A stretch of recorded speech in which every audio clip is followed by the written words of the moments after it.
क्या खुद इवागाकुरे निंजाजी गाबिमारू को मार देंगे? और आखिर ये जिक्का है कौन? और अब आगे उनके अटैक करने से बिल्कुल पहले शियोन, जो बाकी ग्रुप से अभी भी अनअवेयर है, एक जरूरी बात एक्सप्लेन करता है। वो उन्हें साफ कहता है एक टेंडन सिर्फ उसी व्यक्ति के हाथों डिस्ट्रॉय हो सकता है जिसका ताओ एट्रीब्यूट उससे बिल्कुल ही मैच होता हो। और सिर्फ इतना ही नहीं, अगर ताओ रिस्टोरेशन का यूज किया जाए तो अटैक की ताकत कई गुना बढ़ जाएगी। मैं फिर आगे आकर सबका ताओ एट्रीब्यूट कंफर्म करती है। जिक्का का ताओ एट्रीब्यूट अर्थ, कियोमारू मेटल ताओ के साथ, इसुजू वाटर ताओ की विल्डर, तीनों का एट्रीब्यूट क्लियर होते ही प्लान की तस्वीर और ज्यादा साफ हो जाती है। यूजुरिहा थोड़ा कंफ्यूज हो जाती है ये सोचकर कि क्या वो बिखरा सा बंदा सच में ऐसा है जिस पर भरोसा किया जा सकता है। इसलिए वो सागिरी से सीधा पूछती है उसकी स्किल्स के बारे में,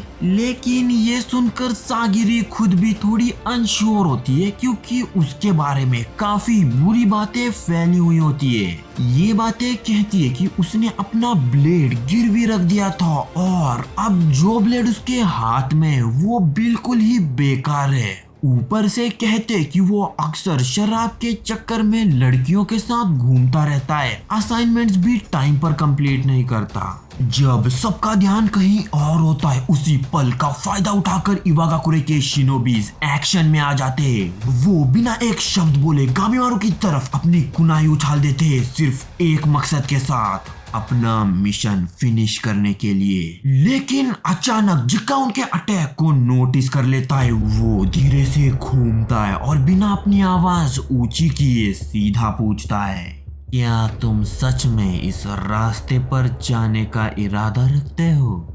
तो देखो, सागिरी काफी वक्त से ये बात समझने की कोशिश कर रही है कि जिक्का रैंक 3 पर क्यों है। इस सवाल के साथ उसने काफी पहले बैक इन द डेज में शियोन से भी पूछा था, एंड तब शियोन उसे बताता है कि उसकी पर्सनालिटी को ध्यान में रखे तो वो लोएस्ट ऑफ द लो है।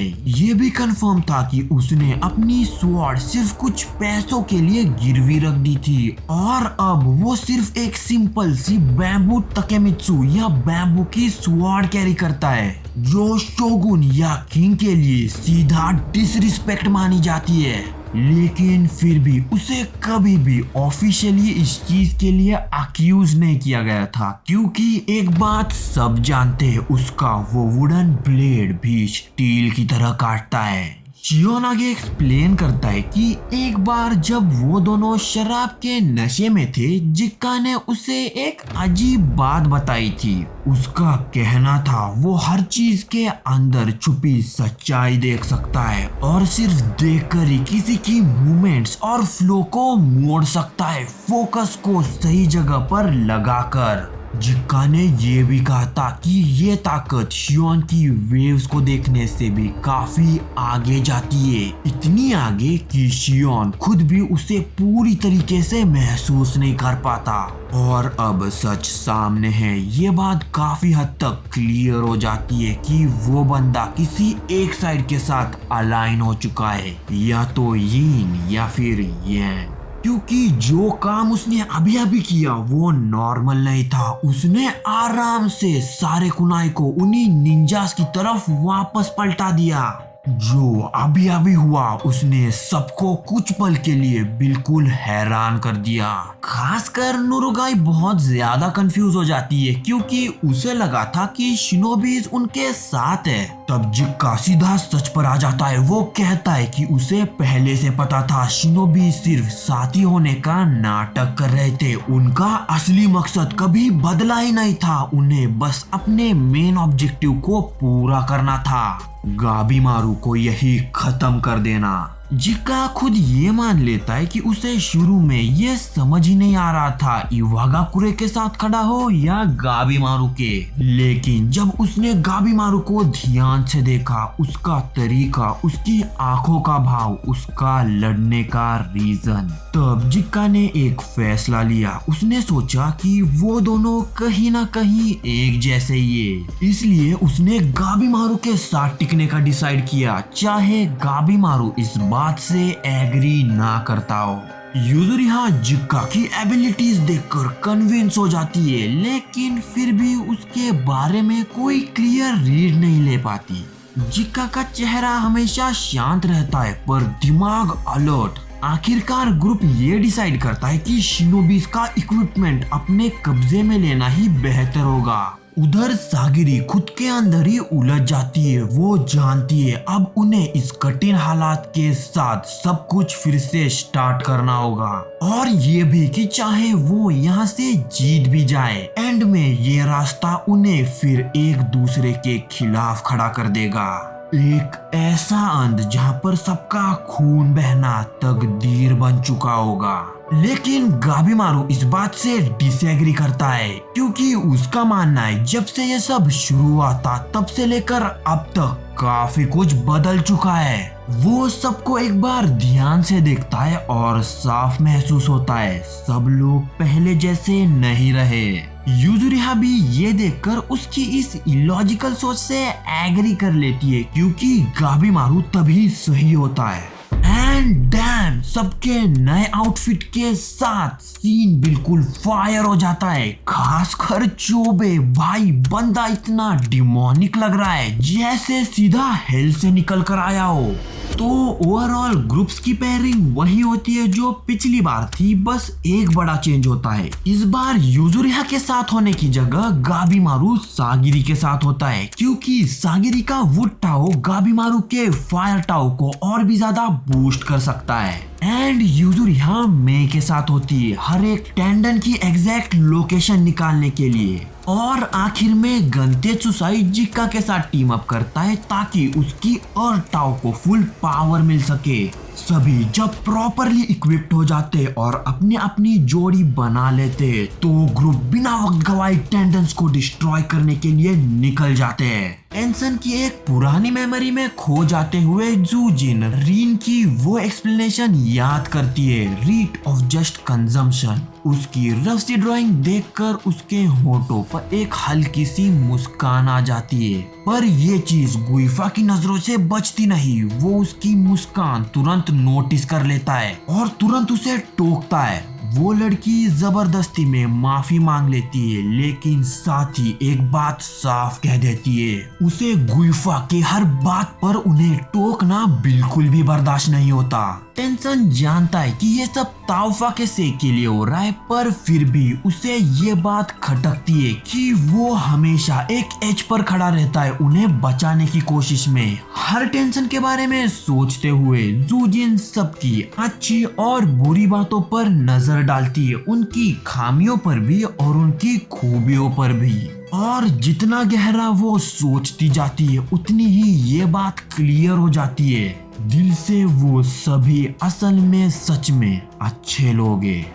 फिर उसे याद आता है कि इस बार उसे और ज्यादा मेहनत करनी होगी ताकि पिछली बार की तरह फिर फेल ना हो जाए। और उसी सोच के साथ उसके सामने धीरे धीरे बड़े सफेद ऑब्स अपीयर होने लगते, एक के बाद एक। वो उसे ये सोचने पर मजबूर कर देते हैं कि अगर उसे आगे बढ़ना है तो इन सबको कलेक्ट करना ही होगा, क्योंकि सिर्फ तब रीट ऑफ जस्ट कंजम्पशन पूरा हो सकता है। रियलिटी में जूजिन के बांकों का मिलता जुलता रूप अब चारों तरफ फैलने लगा है, जैसे सराउंडिंग्स को पकड़ने की कोशिश कर रहा हो। वो अपनी पूरी ताकत लगाता है, जितना ज्यादा हो सके उतना अलग अलग टाइप्स के ताओ इकट्ठा करने के लिए। उधर दूसरी तरफ शियोत्सु टेम्पल तक अपना रास्ता बना चुके कियोमारू और इसुजु कामली एंट्रेंस गार्ड कर रहे होते हैं। अपने सामने आने वाले रैंडम क्रिएचर्स के झुंड को वो बिना ज्यादा मुश्किल के एक के बाद एक डिस्ट्रॉय कर देते हैं। लेकिन धीरे धीरे इसुजु को महसूस होने लगता है कि उस जगह ज्यादा देर टिकना उसे अंदर से थका रहा है, और तभी उसे एक कड़वी सच्चाई समझ आती है।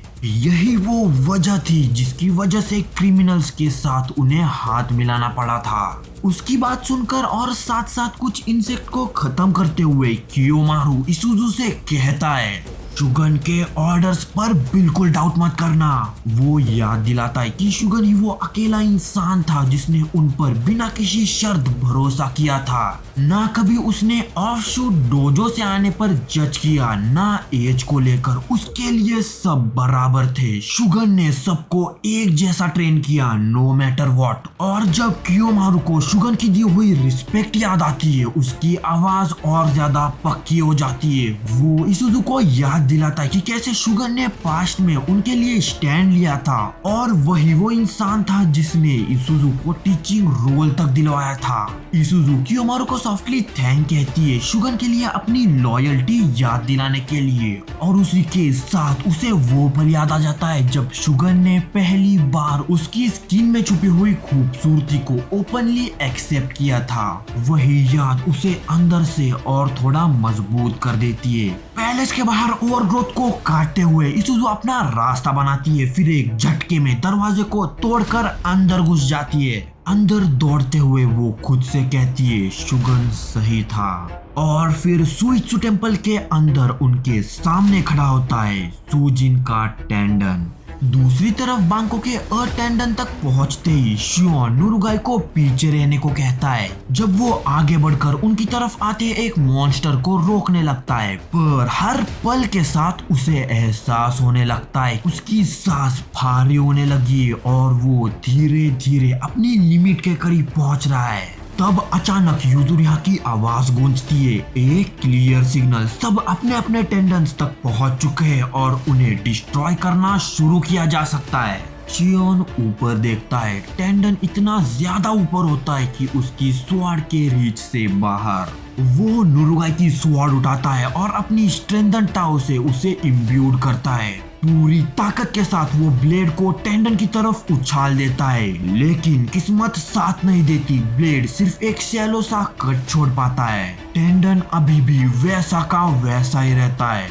अपनी ही डार्क वर्ल्ड के अंदर जुजिन महसूस करती है कि उसके हाथ पर कुछ अटैक कर रहा है, लेकिन वो समझ नहीं पाती कि आखिर ये है क्या। वो इंस्टिंक्ट्स में आगे बढ़ती है और ताओ के एक बॉल को पकड़ने की कोशिश करती है, और तब सच रिवील होता है। रियलिटी में वही जुजिन उन मॉन्स्टर्स को कंट्रोल कर रही है जो डुओ को पकड़ने के लिए हाथ आगे बढ़ा चुके हैं। इस खतरे को देखकर शियोन जोर से नुरुगाई को पुकार कर कहता है पीछे ही रहना अगले हॉर्न की आवाज तक, क्योंकि नुरुगाई की ताव यूज करने की इनएबिलिटी उसे सीधा मौत के बीच ला रही है। नुरुगाई कुछ कहने के लिए आगे बढ़ने वाली होती है, पर उसके दिमाग में यादें एक के बाद एक उभरने लगती है। वो सब पल जब शियोन ने उसे बार बार पीछे रहने को कहा था और खुद अकेला ही लड़ता रहा, और वो दिन भी जब उसने यामादा साइमोन के रूप में अपना स्टेटस छोड़ दिया था सिर्फ उसका गार्डियन बनने के लिए। वो जानता था इस करंट एरा में उसके फेथ को लेकर बने कानून बदलने की कोई उम्मीद नहीं है, लेकिन एक चीज अभी भी बदली जा सकती थी, एक इंसान का मन। और यही वो वजह थी जिसने उसे यामादा क्लैन छोड़ने का फैसला करने पर मजबूर किया, क्योंकि एक लेजेंड की तरह वो कभी भी किसी बेकसूर इंसान की एग्जीक्यूशन को मंजूरी नहीं दे सकता था। नुरुगाई धीरे से शियोन से पूछती है क्या उस वक्त जो तुमने कहा था वो तुमने सच में मीन किया था? शियोन बिना रुके सीधा हाँ कह देता है। ये सुनकर नुरुगाई के चेहरे पर एक हल्की सी खुशी आ जाती है। वो कहती है कि उसे ये सुनकर अच्छा लगा, और फिर बिना एक पल गवाए वो सीधा मॉन्स्टर्स की तरफ रश कर जाती है। उसे पहले से पता होता है ये कितना डेंजरस है, और उसी पल उसे वो वजह याद आ जाती है जिसकी वजह से वो ताओ को परस्यू नहीं कर पा रही थी। उसके क्लैन का मानना था कि जो चीजें देखी या छुई नहीं जा सकती उस पर विश्वास नहीं किया जाता, लेकिन आज जो नजरों से नहीं दिखता उसके बारे में सोचते हुए और तेंजा के लिए महसूस की गई फीलिंग्स को याद करते हुए उसके अंदर कुछ टूट जाता है और कुछ नया खुल जाता है। वो इस एबिलिटी को अनलॉक कर देती है और एक ही झटके में नुरुगाई गॉड्स की रियलिटी में कदम रख देती है। इस नई टेक्निक से एक के बाद एक छोटे मॉन्स्टर्स को गिराने के बाद वो शियोन को सीधा बता देती है अगर उसे जिंदा रहना है तो अब अब उसे अपनी खुद की ताकत पर ही भरोसा करना होगा। और फिर वो एक रिक्वेस्ट करती है गार्डियन नहीं, उसका पार्टनर बनने के लिए। चेहरे पर एक हल्की सी स्माइल के साथ शियोन मान लेता है कि हर बार की तरह उसकी आंखों ने उसे धोखा दे ही दिया। शियोन ये भी कह देता है कि उसकी बॉडी अब और ज्यादा लोड नहीं झेल सकती, इसलिए वो कामली रिक्वेस्ट करता है अगला हॉर्न बजने तक लीड अब वही संभाले। नुरुगाई बिना हिचकिचाहट के एग्री कर लेती है और अगले ही पल आगे बढ़कर लीड ले लेती है। अभी भी ठीक से देख नहीं पाने की वजह से जूजिन रैंडमली डैमेज लेने पर पूरी तरीके से फ्यूरियस हो जाती है। गुस्से में आकर वो अटेंडेंट को एक्टिवेट कर देती है और मुडान के मल्टीपल बॉडीज को स्प्राउट करवा देती है। ये देखकर शियोन और नुरुगाई दोनों शॉक्ड रह जाते हैं। सिचुएशन अचानक आउट ऑफ कंट्रोल हो जाती है। तो इस एपिसोड के लिए बस इतना ही। सी यू इन नेक्स्ट एपिसोड।